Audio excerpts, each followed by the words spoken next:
Hi, my name is Chad Peterson here at Intense Cycles to introduce you to the Tracer C275. So as you can see, it's a monocoque carbon frame. It's beautiful, has internal routing. So this routing is fairly unique because you can actually run your entire housing through the frame with no problem at all. It makes internal routing effortless. You'll also notice it's a pretty slack head tube angle. This is a 66.5 degree head tube angle. It's spec'd at the top end with a Monarch Plus shock. You'll also notice that all of the pivots on this frame are actually CNC'd here right in Temecula, California, and built up with the bearings pressed into the links, so it's easy for servicing if need be.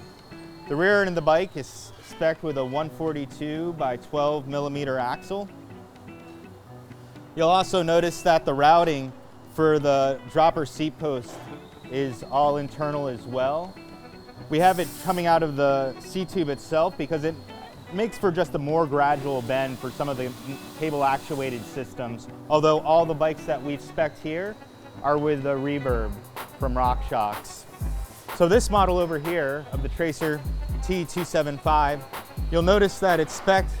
This is the best spec, this is the factory. The bike we all dream about at night.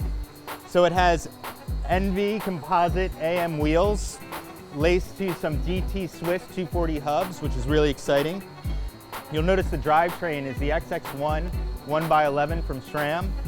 You'll also notice that it has Shimano XTR brakes for ultimate stopping power and RockShox on both the front and back. We have the Monarch Plus in the rear and the Pike 160 in the front.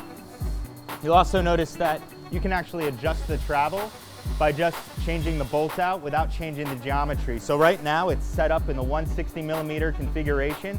By just changing the bolt, you can go to a 140 millimeter configuration and you're able to keep the integrity of the geometry. On the handlebar, this is from Renthal. This is their new carbon fat light bar, and it also comes with a Renthal stem. And to top it off, it has Intense grips and saddle mounted to the reverb seat post. There's two other specs as well. There's the Pro, which has the XO1 and the wheels move to the No Tubes Flow EX.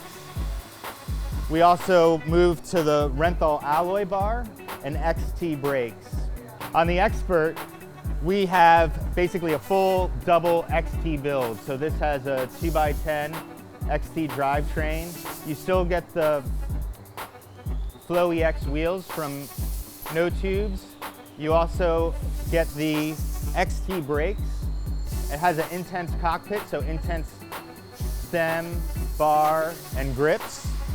And we move into the Fox CTD front and rear suspension, also 160 travel.